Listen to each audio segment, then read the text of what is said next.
My name's Georgie. I'm a psychology student at the University of New England, and today I will be talking to you about the behaviour modification methods used in the assessment and intervention of phobia treatment.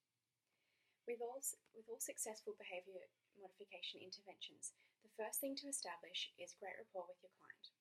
Through establishing great rapport with your client, you allow them to connect with you, trust you, and be more approachable and open to treatment.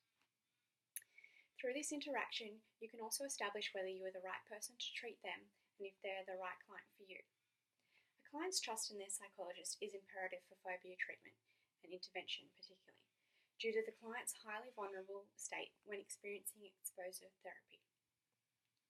Establishing great rapport involves greeting the client, making contact through the shaking of hands, eye contact when speaking, and showing understanding and empathy when listening to the client explain their phobia. Asking open-ended questions such as, when do you think this started? How do you feel when this happened? What was happening for you during that time? And what led you to do something about it?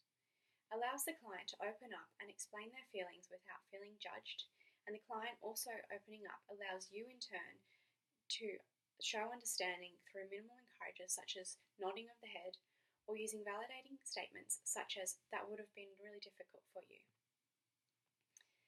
Once great rapport has been established with your client, you then need to conduct pre-intervention assessment of your client in order to ensure the client understands how phobia treatment works and make sure that they are willing to participate and understand the process and purpose of the intervention.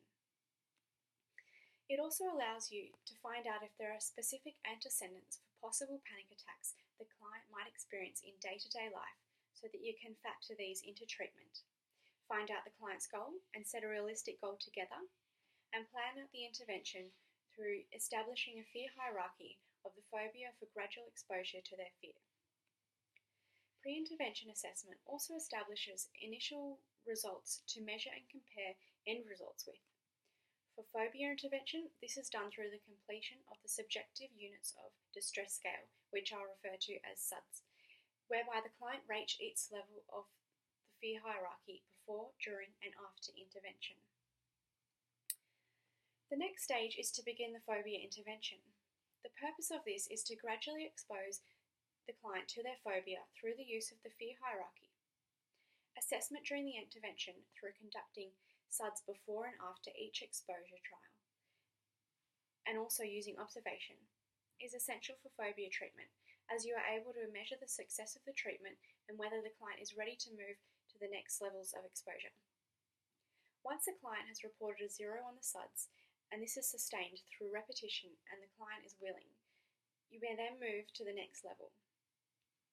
Modelling can be used in the phobia intervention to prepare the client for exposure and also show how they could go about the exposure level. Use of positive reinforcement in the form of verbal praise, reassurance, and encouragement for phobia treatment is essential in making progress, as it encourages and reassures the client that they are doing well.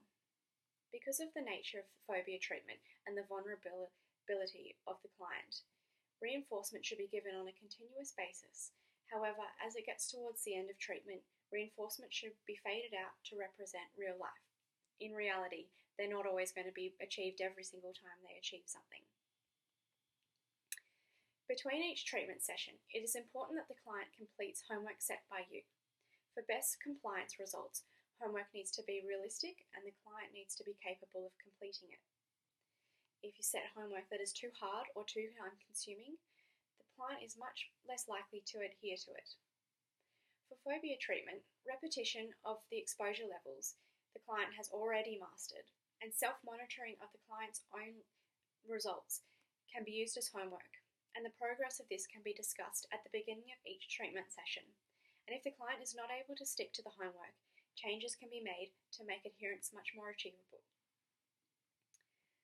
After the intervention has ended, it is important to meet with the client in order to see if the results of the treatment have actually been sustained. Post-intervention assessment can again occur through SUDS and client interview. Here, you can establish whether you need to conduct more intervention or if you think the client has been successful in maintaining the results of the treatment, and if the client actually feels that they have been successful. Thank you for listening today.